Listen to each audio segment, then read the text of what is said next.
शांति शांति। इस संसार के अंदर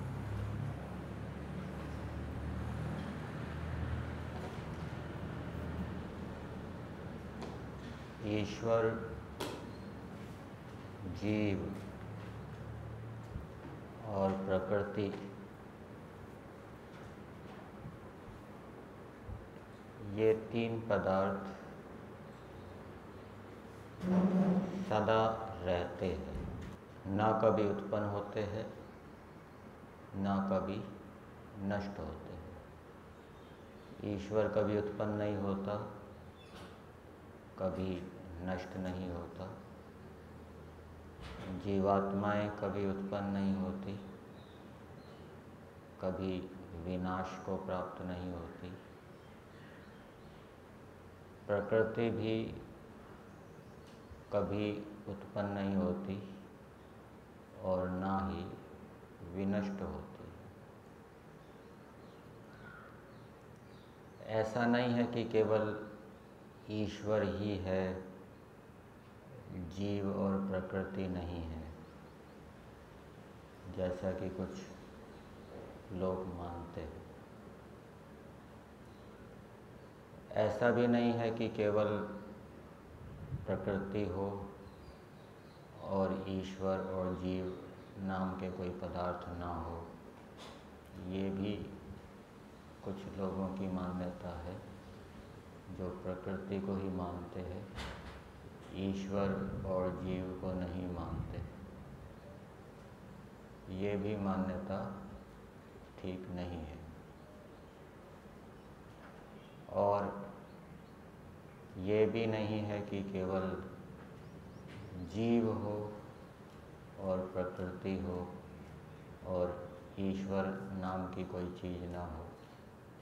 ऐसा नहीं है। ईश्वर एक है, निराकार है, सर्वव्यापक है और चेतन है। जीवात्माएं अनेक हैं। हमारी दृष्टि से असंख्य हैं, ईश्वर की दृष्टि से संख्य है, गिनी जा सकती है। और प्रकृति भी सीमित है, असीमित नहीं है। हमारी दृष्टि में प्रकृति असीमित है, प्रकृति से बना हुआ जगत असीमित है। उसकी हम सीमा को प्राप्त नहीं कर सकते, जान नहीं सकते। लेकिन ईश्वर की दृष्टि से प्रकृति सीमित है, सीमा से युक्त है। प्रकृति से जो जगत बनता है वो भी सीमित है। परमेश्वर उनकी सीमा को जानते हैं। ईश्वर कभी जन्म मरण के चक्कर में नहीं आते, कभी शरीर धारण नहीं करते। योग दर्शन के व्यास भाष्य में आया है, स तु सदैव मुक्ता सदैव ईश्वर। जीवात्माएं शरीर धारण करती है, मोक्ष को भी प्राप्त करती है, लंबे काल तक शरीर से रहित भी रहती है। प्रकृति और जीवात्माएं ईश्वर की संपत्ति हैं, ईश्वर के अधीन हैं, ईश्वर इनका स्वामी है। और परमेश्वर हमेशा आनंद में रहते हैं। ईश्वर का आनंद गुण है, आनंद में रहते हैं। और परमेश्वर ये चाहते हैं कि जीवात्माएं भी मेरे समान आनंद को प्राप्त हों। इसलिए परमेश्वर सृष्टि को बनाते हैं, वेदों का ज्ञान देते हैं और आनंद प्राप्ति के उपाय बताते हैं। जो जीवात्मा उन उपायों को जानकर पुरुषार्थ करता है, उनका अनुष्ठान करता है और आनंद प्राप्ति की योग्यता प्राप्त कर लेता है, ईश्वर उसको अपना आनंद देते हैं। जीवात्माओं की ईश्वर की और प्रकृति की जो विशेषताएं बताई गई हैं वो मैं आपके सामने रखता हूँ। जीवात्मा सुख चाहता है, दुख का लेश मात्र भी नहीं चाहता।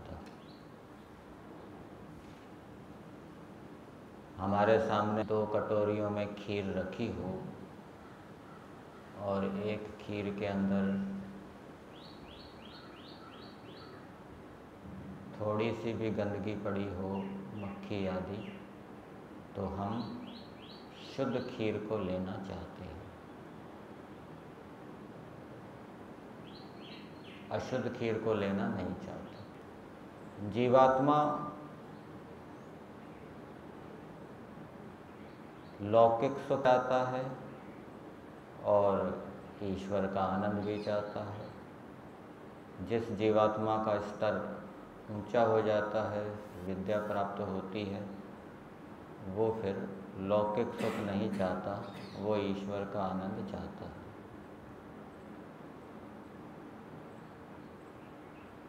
जब तक जीवात्मा के पास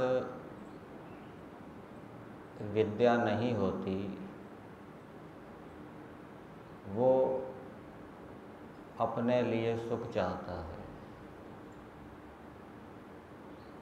और उस सुख में कोई बाधा डालता है तो वो उसके लिए दुख चाहता है, उससे द्वेष करता है।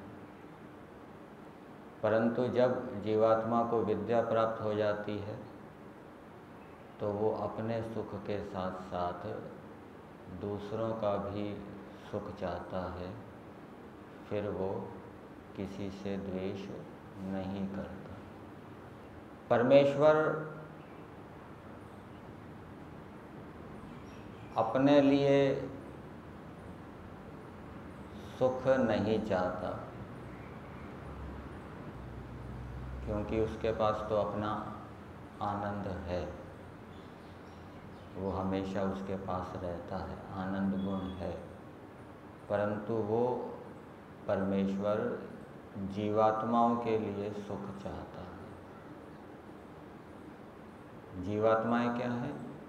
वो जब तक विद्या नहीं होती अपने लिए सुख चाहती है, जब विद्या हो जाती है तब तो वो दूसरों के लिए भी सुख चाहती है, अपने लिए भी सुख चाहती है।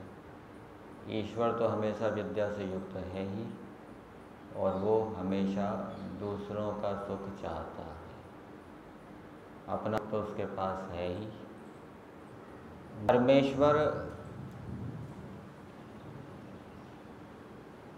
दुख चाहता है,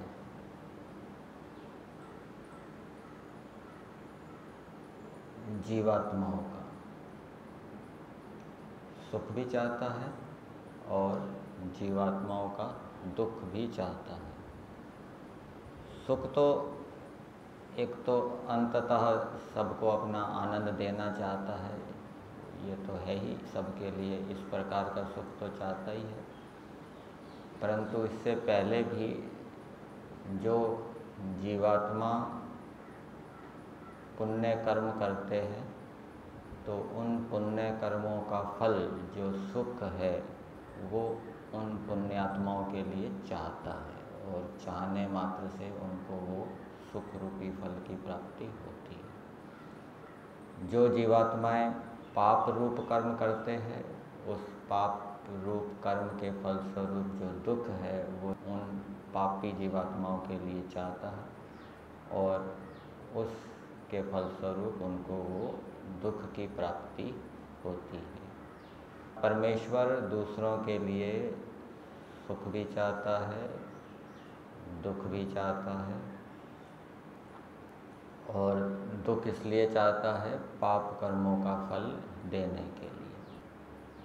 जब जीवात्मा के पास विद्या नहीं होती तब वो सुख के प्राप्त होने पर सुखी होता है, दुख के प्राप्त होने पर दुखी होता है। और जब जीवात्मा को विद्या की प्राप्ति हो जाती है तब वो सुख के प्राप्त होने पर सुखी नहीं होता, दुख के प्राप्त होने पर दुखी नहीं होता। एक गुण है ज्ञान। जीवात्मा के अंदर सीखने का सामर्थ्य है, सीखता है, ज्ञान प्राप्त करता है, ज्ञान प्राप्त करने की योग्यता है। लेकिन उस योग्यता से जो ज्ञान प्राप्त होता है वो नैमित्तिक होता है, आता है चला जाता है, स्वाभाविक नहीं है। लेकिन सीखने का जो सामर्थ्य है वो स्वाभाविक है। परमेश्वर भी जानता है, जड़ तो है नहीं, परमेश्वर भी जानता है। कुछ ज्ञान तो ऐसा है जो परमेश्वर का स्वाभाविक है, वो हमेशा उसके पास रहता है। लेकिन कुछ ज्ञान ऐसा है जो परमेश्वर प्राप्त करता है और उसको फिर अनावश्यक होने पर हटा भी देता है।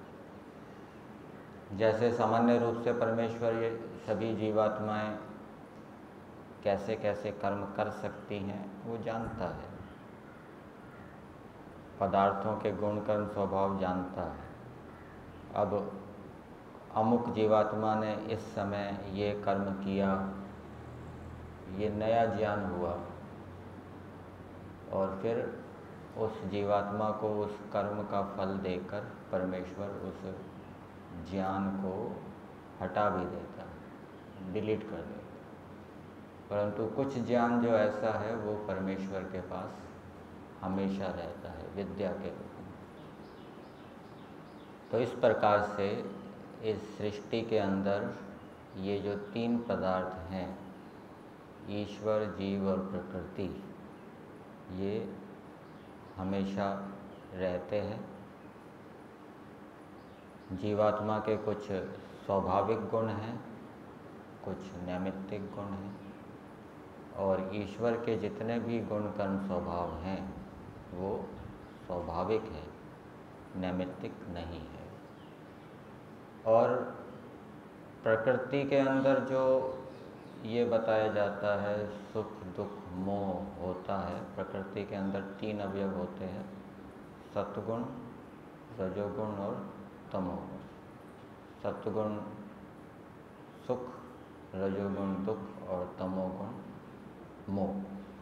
तो इसको इस रूप में समझना चाहिए कि जब जीवात्मा का संबंध सत्वगुण से होता है तो सत्वगुण सुख उत्पन्न करता है। जब जीवात्मा का संबंध रजोगुण से होता है तो दुख उत्पन्न होता है। वो सुख दुख सत्वगुण या रजोगुण में रहते नहीं हैं। सत्वगुण के संबंध से जीवात्मा के अंदर सुख उत्पन्न होता है, रजोगुण के संबंध से जीवात्मा के अंदर दुख उत्पन्न होता है, और तमोगुण के संबंध से जीवात्मा के अंदर मोह, अविद्या, अज्ञान उत्पन्न होते हैं। वो मोह या अविद्या वो तमोगुण के अंदर रहते नहीं,